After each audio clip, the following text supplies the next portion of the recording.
Colombianos, en las últimas horas se conoció que hay un riesgo de apagón en Colombia, y es que el riesgo de un racionamiento es real. Todo dependerá de cómo maniobre el presidente Gustavo Petro para evitar que Colombia quede en la oscuridad. Pensar en un corte eléctrico que se pueda presentar en el país enciende todas las alarmas, especialmente porque el aparato productivo se vería gravemente afectado en un momento en que los colombianos aún no se recuperan por completo de los estragos de la pandemia y afrontan los coletazos de una economía mundial en problemas. No es una advertencia nueva y algunos factores ya se han empezado a develar.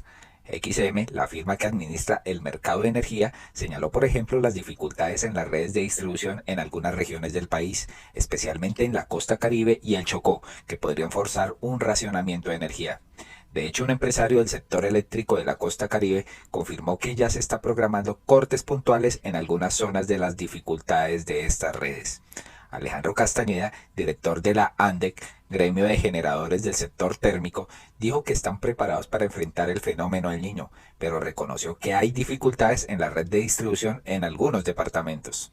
Funcionarios que incluso pasaron por el mismo gobierno ya habían encendido las alarmas. Belisa Ruiz, quien fuera viceministra de Energía en esta administración, advirtió de un posible apagón en Bogotá por dificultades en el desarrollo de proyectos y obras de redes de transmisión y subestaciones que alimentan a la capital.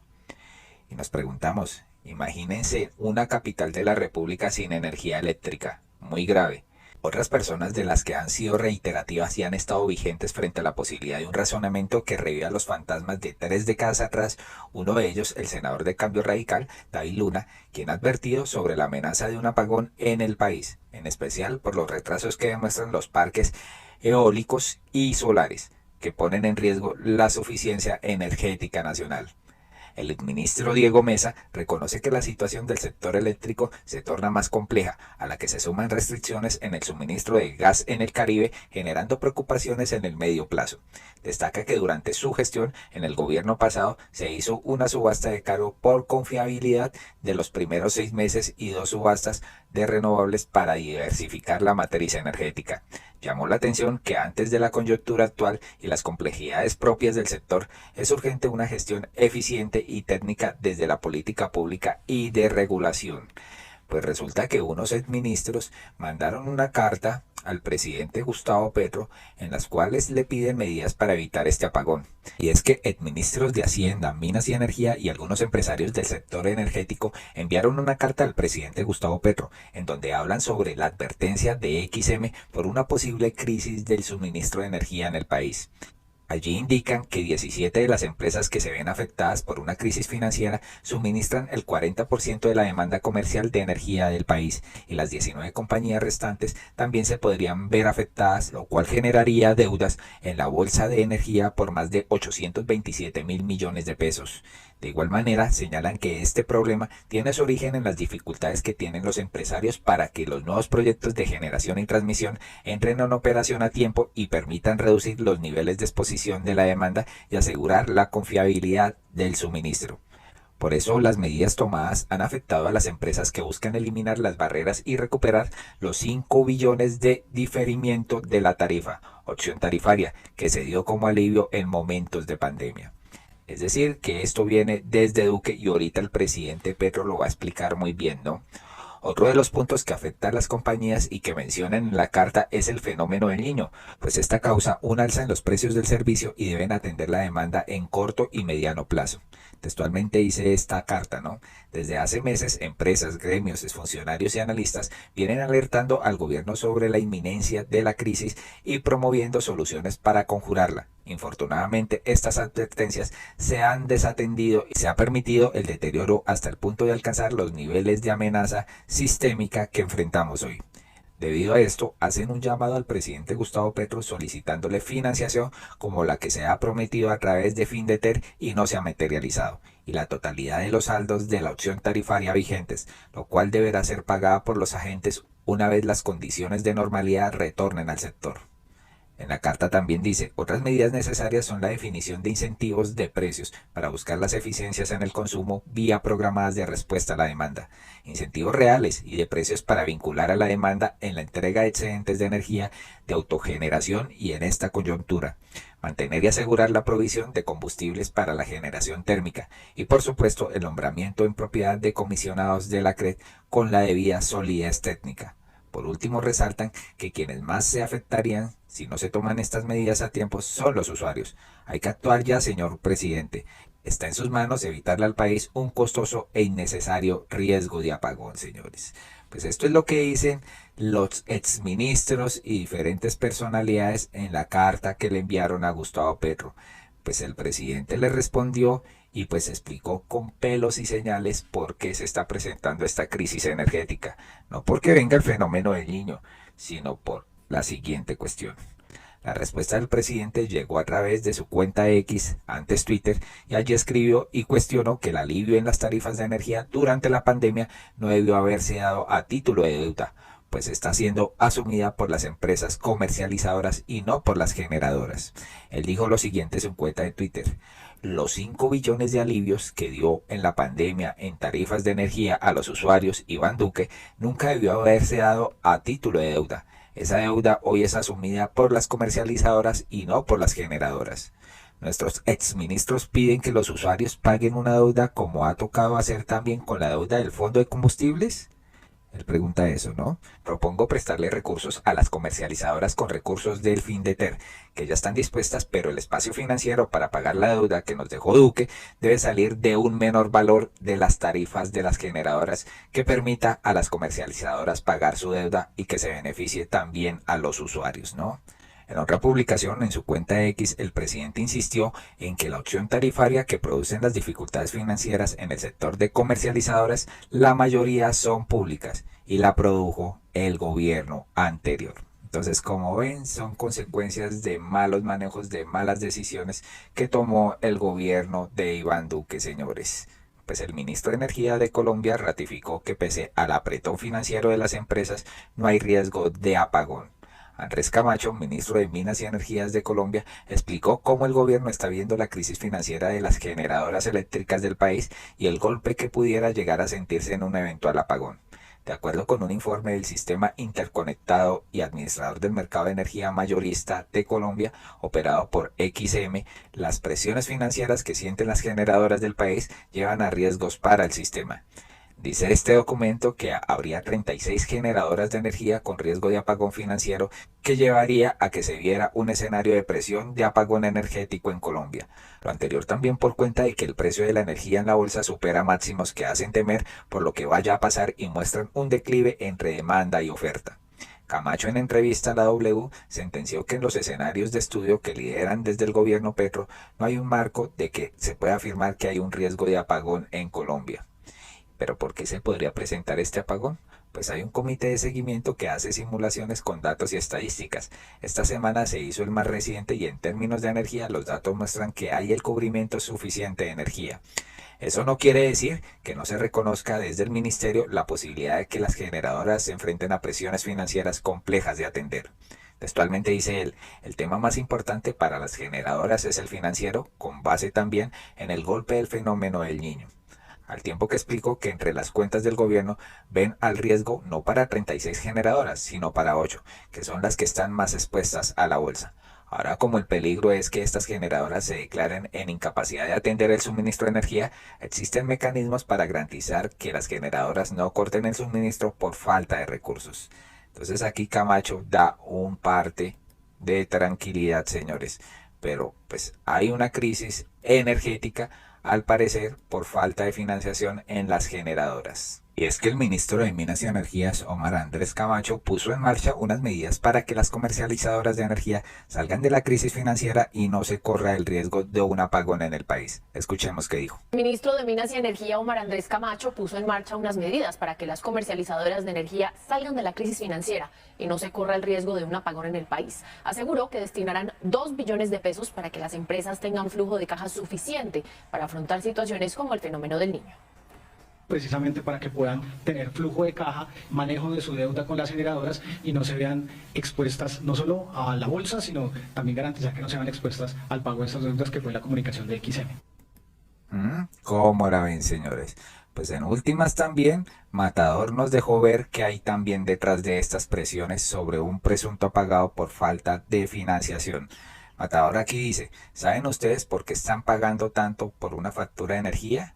¿Saben por qué están metiendo miedo con un apagón? Venga, les cuento. Brookfield es una multinacional canadiense dueña de Isagen y en el Group es una multinacional italiana dueña de Codensa.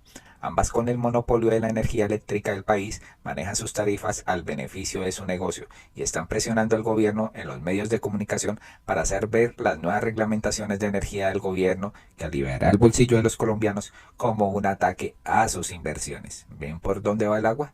Este año podría cerrar con ganancias netas de 2 billones de pesos, lo que va a prestar el gobierno, ¿no? Y la plata de esta factura tan cara que todos pagamos se va para Italia y para Canadá. Como diría el gran pensador Fico, plata es plata, ¿no? Pues varias personas le dicen aquí a Matador, el resultado de gobiernos neoliberales que quieren vender a los privados hasta el alma de la gente.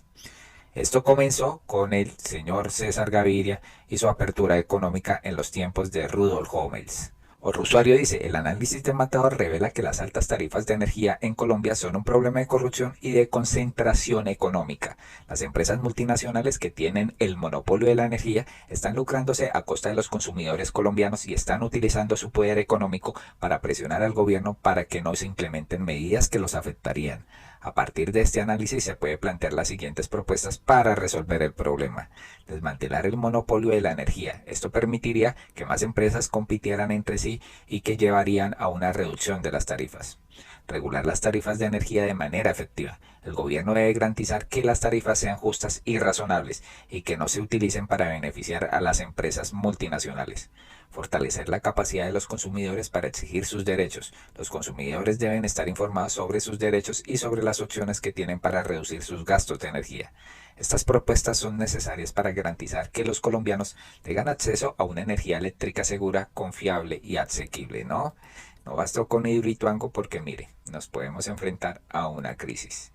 Por último, pues nos preguntamos frente al caso de Álvaro Uribe Vélez, que presuntamente iría a juicio, pero al parecer la fiscalía quedó con la pelota en su campo, ¿no?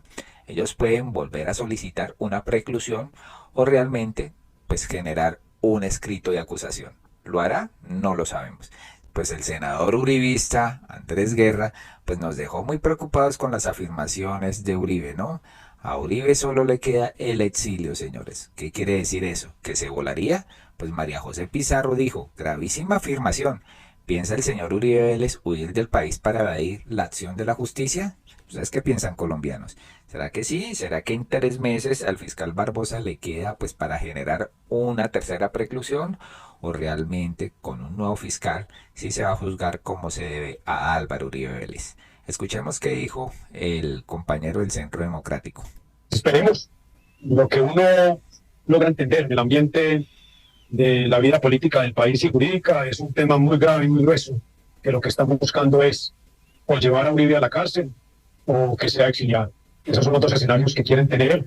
Ese es el premio mayor, el premio gordo, y nosotros haremos todo lo posible para que así no suceda. Sí, también me parece un poco grave lo que acaba de decir el ex senador Guerra. Es decir, primero nos chanta una responsabilidad que no tenemos, pues una responsabilidad de la justicia. Nosotros hemos actuado en consecuencia y hemos dicho, además, hemos solicitado a la Fiscalía que investigue los casos en relación con el caso de Nicolás Petro, pero lo que me parece grave es que el ex senador dice, quieren o bien que termine la cárcel o bien que se exile. Quiere decir que están pensando en una salida inmediata del país del expresidente Álvaro Uribe Vélez para eludir la justicia. A mí me parece grave. Sí. Así que estaremos, yo creo que todos muy atentos, no solamente a la decisión del tribunal, sino por supuesto a cómo va a reaccionar el presidente del Centro Democrático. Y como pasó con Callita Daza, ¿no? Se fue del país, no respondió, la fiscalía nunca la llamó para pues estas declaraciones con Ñeñe Hernández y terminó presuntamente exiliada, ¿no? Así lo harían con Álvaro Uribe Vélez, no lo sabemos, ¿no? pero pues tiene el suficiente poder y el suficiente dinero para hacerlo, ¿no? Raro no sería, colombianos. ¿Ustedes qué piensan? ¿Será que Uribe pues afronta la justicia con berraquera para un juicio? ¿O la fiscalía le hará una tercera preclusión, pero no tienen de dónde agarrarse porque ya no les queda de dónde investigarlo más, ¿no? Las pruebas son contundentes. Vamos a ver qué pasa. Una persona aquí dice, no me quiero imaginar qué harán los fanáticos irracionales y guerreristas de Álvaro Uribe Vélez si lo declaran culpable. Este señor debería enfrentar su juicio privado de la libertad porque lo quieren exiliar, como el bandido prófugo de Luis Carlos Restrepo Ramírez. Oiga, sí, y este excomisionado de paz jamás volvió a aparecer. ¿Dónde estará, señores? Con esta falsa desmovilización de paramilitares que quisieron creerle al Colombia y miren cómo salió exiliado, escondido y no dando la cara, como cobarde que es. Aquí hay una cosa que dice un usuario, Gabriel Escobar. ¿Sabían ustedes que la esposa de uno de los magistrados del Tribunal Superior de Bogotá, que negó la preclusión de investigación en el proceso penal que se le sigue contra Álvaro Uribe Vélez por fraude procesal y manipulación de testigos, es asesora de confianza y la mano derecha de la vicefiscal Marta Mancera, cuota de Néstor Humberto Martínez? Pues este magistrado fue recusado por Miguel Ángel del Río y Eduardo Montealegre. Sin embargo, la recusación, para fortuna de Uribe, no prosperó. El tribunal nos engañó haciéndonos creer que enviaban a Uribe a juicio. Dejó la puerta abierta para que la fiscalía pueda solicitar una tercera preclusión, lo que traería como consecuencia una dilación más del proceso en miras a que se configure la prescripción de la acción penal en este caso. Esto es una burla para todos los colombianos, señores. Una burla para la justicia de este país. Amanecerá y veremos. Vamos a ver qué decisión toma la fiscalía. Ustedes comenten si es una preclusión por tercera vez o si realmente dan un escrito de acusación. Por último les contamos que la revista Semana aceptó un plagio que cometió con la Fundación Pares, ¿no? Pues León Valencia salió diciendo aquí su director. Vicky Ávila y la revista Semana nos ha enviado esta carta reconociendo el plagio de una publicación de Pares y ofreciendo excusas. En conversación con Vicky le he dicho que es bien recibida la rectificación y pese a las diferencias estamos prestos siempre a entregar información. Pero esta carta la firma es la gerente general Sandra Suárez Pérez, ¿no?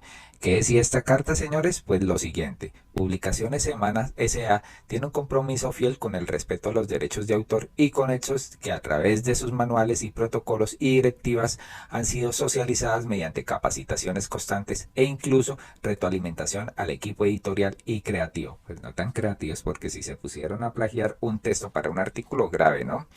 Ha llegado a nuestro conocimiento un artículo en el que ustedes manifiestan la reproducción sin cita de 4 fragmentos de texto en una nota publicada por www.semana.com. Una vez recibida esta información de forma prioritaria, procedimos a efectuar las pesquisas advirtiendo que era veraz. Por lo anterior, es preciso reiterarles nuestras excusas por lo acontecido. Tomamos medidas inmediatas de eliminación de los fragmentos reportados por ustedes y separar del cargo de forma inmediata a las personas que cometieron el acto. Como medio de comunicación, efectuamos ingerentes esfuerzos en guardar las prácticas profesionales con ética y técnica. Cualquier conducta contraria será siempre reprochada por nuestra organización, pues se comete un acto anormal que atenta con nuestra política organizacional de cero tolerancia a la infracción de derechos de autor o conexos. Tomamos a cargo la situación y nuevamente reiteramos nuestras excusas a la Fundación Paz y Reconciliación Pares. Entonces desen cuenta que hasta Semana comete plagios. Supuestamente lo corrigieron, le ofrecieron disculpas aquí a Pares y pues quedan muy mal parados, señores. Y así pues suman clics, ¿no? Aquí dice las personas, así como fue pública la nota de prensa que plagiaba un trabajo de Pares, las excusas deberían ser también públicas, detallando título, fecha de la publicación y anexando la corregida, ¿no? Otra persona dice, la excusa no la pide Vicky Dávila, directora de contenidos de Revista Semana, sino la gerente Sandra Suárez. Otra persona dice, lo dicho, no es una revista, es un panfleto amarillista. El rigor académico no es parte de esta línea editorial. Ser plagiadores parece común para ellos. Pues colombianos, por último, les deseamos que compartan este video, que piensan de esta crisis energética que se podría venir, pero pues ya se giró un dinero para ver si pueden pues solventar esta crisis que hay en las generadoras de energía. Y también, ¿qué piensan de esto de Álvaro Uribe Vélez? ¿Será que este señor se volará? ¿Creará un exilio? No lo sabemos, esperemos a ver. Y por último, ¿qué piensan de la carta que le enviaron aquí al director de Pares para ofrecerle disculpas por el plagio en uno de sus artículos? Muy amables por escucharnos y esperamos que compartan este video masivamente.